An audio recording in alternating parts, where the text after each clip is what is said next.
Good morning, Dan and Amy. I know this is a pedestrian matter given all that's happening, but What? U.S. private employers adding 365,000 jobs in October. That is missing the 650,000 projected, but again, this is not this is the ADP figure, which has often been off, not the official Department of Labor number that we'll get on Friday. But the recovery from COVID continues, at least for the parts of the country that are open.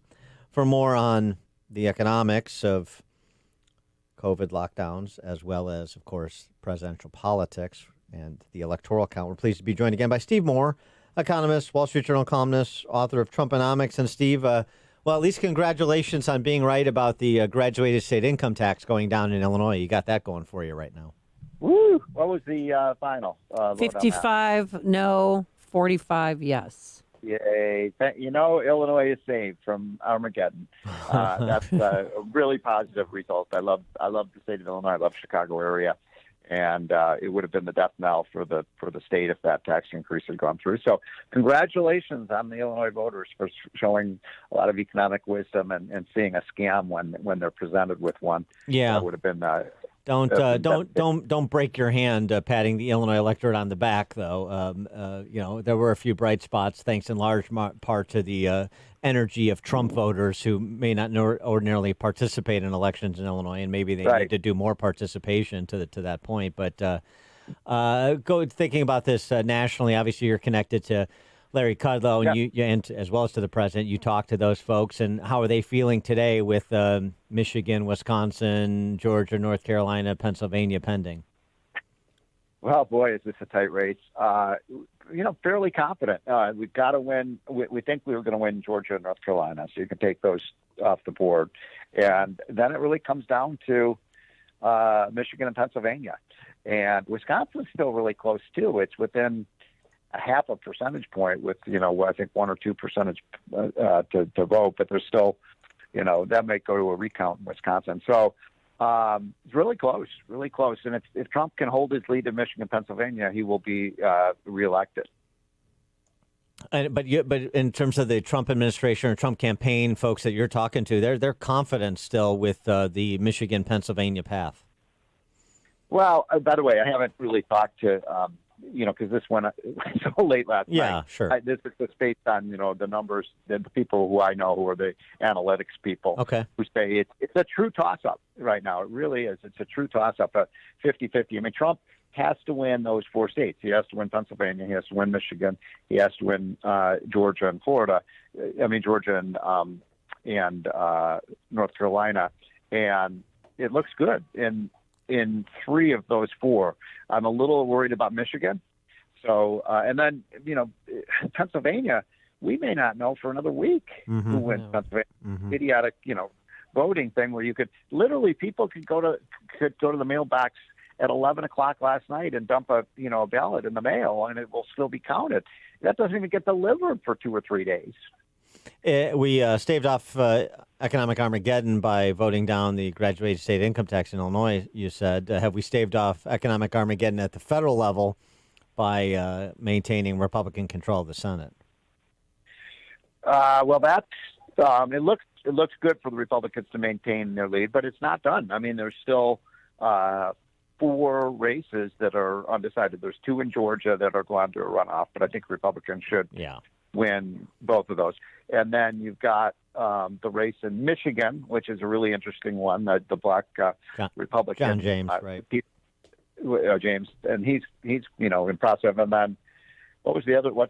Well, Martha McSally is gonna, and Martha McSally, and she has not conceded the race. Well, she's gone. Well, Tillis is in, and Daines is in. So no, actually, I think it's. I don't think they called the North Carolina Senate race yet. I know, but I know they haven't called North Carolina for Trump either. Yeah, but this does. If Biden were to win, and again, I think it's really totally a toss-up right now. But that would obviously put a brake on his lunatic economic ideas. But we will see. I mean, you mentioned these unemployment numbers that came out today. I mean, the economy is really hot. I mean, what happened here, folks, is it wasn't so much that the pollsters were wrong, although they were, remember 10 days ago they said it would be a blue wave, and there was a big thing about Democrats are going to take a sledgehammer to the red wall in the South, and of course that never happened. They were off by about 6-7 points in Florida. But I think the interesting thing about this race was how strongly Trump closed. And on Election Day, Trump just crushed Biden. He crushed Biden. The problem for Trump was all these early votes, many of which happened 2 or 3 weeks ago, before all this good economic news came in. And, that's why we have to kind of think about, there is an election day. It's not election month. And so I'm not really pleased about the fact that there were a lot of people who probably, if they could have, would have changed their vote, given how strongly the economic performance was in the last 3 weeks with blockbuster GDP and especially report and that kind of thing. Sorry for interrupting, but especially in that last debate when Biden said he'd eliminate, oil production. I mean, that is huge news, and I know that some people had already cast their ballot and mailed it in, and they would love to have taken that back. Yeah, and how do you win Pennsylvania? Being against one of the major industries in the state. I think we're not going to know for a few days, unfortunately, and that's going to be bad for the country. I mean, that's the other thing is why does it have to be so complicated? Why does it take days to count the votes? Why does it even take? I mean, why can't they have an electric ballot system that it just, this is 2020. We're counting ballots like we used to in, the 1790s. In some places and in other places not so. That's the messiness of our federalist system, I guess, Steve. What can I tell you? I mean, and by the way, let me just make one other point. That the Electoral College, which is, I think, and say, this is self-serving because you're Republican and it works for the Republican favor. Well, now it does. But the fact of the matter is that this election really validates the importance of the Electoral College. The older I get, the more I just see the ingeniousness of our founding fathers. And they set up a system, it's the states. We are 50 states. The states, and if you didn't have the Electoral College, then we'd pay attention to 4 states, right? We'd pay attention to Florida, Texas, New York and California, because that's where the massive amount of votes come from. But what's so interesting about what has happened here is, it might be Nebraska with its 3 electoral votes, and they have a system where they, you get 1 vote for each district you win, and then whoever wins the popular vote gets the one at large. So it went 2-1 for Trump.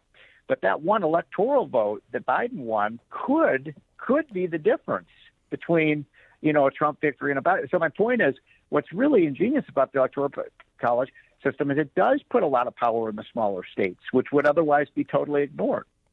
What did you make? I mean, just sort of an anomaly, and it didn't really change the nature of the election. But Fox News calling Virginia for Biden when there was 0% reporting. Then there's 55, 60% reporting. Trump's still up double digits in Virginia. He never expected to win Virginia. It didn't expect him to win Virginia, no matter how much you tried there in Northern Virginia, Steve. And ultimately he didn't. But it was just bizarre. Then they took it off the board. Then they put it back on the board. I mean, just a commentary on the media again, since you're not just an economist, you're part of the media too. Yeah, sure. I mean, look, I think that Virginia, I live in Virginia, so I've seen this. I've followed this for 30 years. So especially for the last 10 or 12 years, is Virginia, when I moved to Virginia 30 years ago, it was a red state. Then about 10 years ago, it was a purple state, and it has now turned into a blue state. You know why, Dan, right? Yeah. Federal employees. Because the biggest growth sector in Virginia is the federal government. And so you have massive amounts of federal government workers in Northern Virginia. So the pattern is always the same. So the Republican jumps off this huge lead because Virginia is like, so many other states. It's 2 states. It's Northern Virginia, and the rest of the state is all Republican. So you get these huge leads, coming, in the middle of the election announcements, and then Northern Virginia just swamps everything else. But the one that puzzles me, Dan, more than Virginia, because I knew we weren't going to, was Arizona. I mean, they've called Arizona, and Arizona still has, I think, the last time I checked, about 15% of the vote not counted. And Arizona is a total battleground state, and the Trump people are telling me they think they can still win Arizona. And you all remember what happened in 2000? No, what year was it? When they called Florida for, was it Gore? Yeah. No, they called Florida for Kerry. Remember that? And it turned out, no, Kerry didn't win Florida. Bush won Florida. Right. That was Right. When was that? 2004. So But I mean, Doug Ducey tweeted last night, it's far too early to call, the governor, it's far too early to call the election in Arizona. Election day votes are not fully reported. We haven't even started to count early ballots dropped off at the polls. Right. And so he cautioned a hold as well. But just one thing on Virginia, though. It's not the point that Virginia wasn't going to go Biden the entire night. Of course it was. It's the point of how the media handles it. And this is Fox News I'm criticizing here. Why don't you just tell people? I know you're probably looking at that and you see you see Trump up 20 points and we're calling it for Joe Biden. Here's how Virginia works. Why don't you just tell people what you just told us so that everybody says, "Oh, okay, fine." Otherwise, it's just poor communication on behalf of the media to the audience. Yeah, they should tell. Because I wasn't.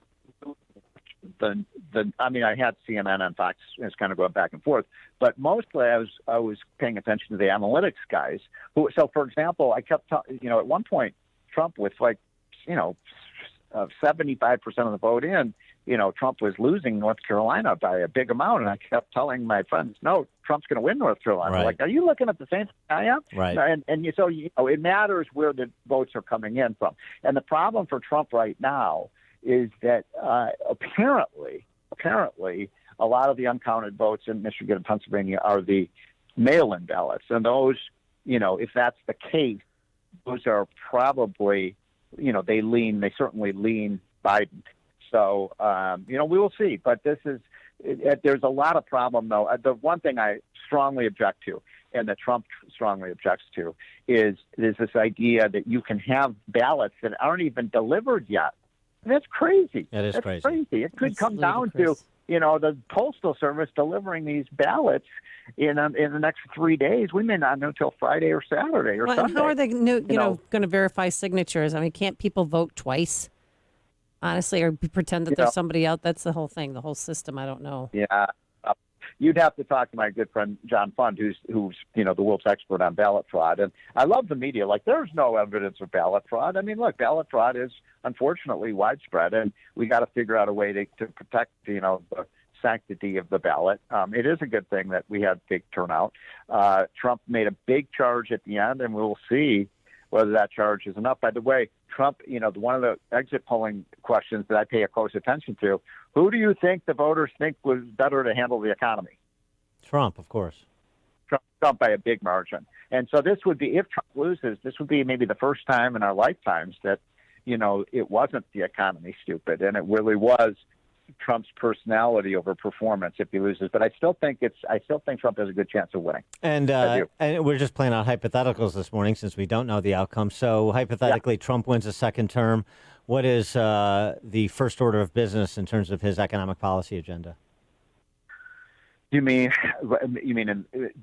before his inauguration? No. In other words, the big question right now, Dan, is what happens with this stimulus plan, that's still outstanding. And, I think if Trump wins, then I think he will sign a deal with Pelosi that, will be more to his liking. If he loses, I don't know I've been asked that question 100 times by reporters. What's going to happen with the stimulus? I don't know. I don't know what Trump will do if he loses. Maybe if I would advise him, look, if Biden really wants a $2.5 trillion, let him do it. Relief package, but we don't need. Let him own it. You shouldn't sign it. If he wins, getting beyond the COVID relief package, if he wins, what should be? What would you advise him to be number one on his agenda come his second term, come post January 20? It's a great question, and to me, the highest priority for the country is school choice. Totally and Trump is all on that issue. Let's give every single child in America access to a good school, because half the kids in America, and probably more, do not have access to good schools. Competition and choice win. Take on the teachers' unions. That's something Joe Biden would never, never, never do. In fact, did you see he was saying that he might pick the education department chair to be the former head of the teachers union? Sure, of course. Of course, yeah. That was. Can I tell Stephen Moore what I know? And by the way, that's exactly right. That's exactly right. And this is the moment to do it because of the school shutdowns. This is the time to do it. Yeah, well, we've known, de facto for the last 60 years since Jimmy Carter, created the Department of Education, that it was run by the teachers union. This would just make it de jure that it was. There would be no doubt about who's our kids will never go back to school, ever. I think this is going to be a renaissance for private schools in America, Catholic schools, Jewish schools, and I cannot understand, of all the crazy ideas of the left, why they have turned against charter schools, which have a great, and those are public schools, by the way, charter schools. They're even against that. Yes, well, their ownership, meaning the teachers union, doesn't like them, and that's all you need to know. Stephen Moore, economist, Wall Street Journal columnist, Trumponomics author. Thanks, Steve. Okay, guys. Take care. Thank you. And he joined us on our turnkey.pro answer line. This is Chicago's Morning Answer. Your show keeps me alive during the week. There's nobody I'd rather listen to between 5 and 9 in the morning than you guys. On AM 560, The Answer. Does it feel like your house is getting smaller every day?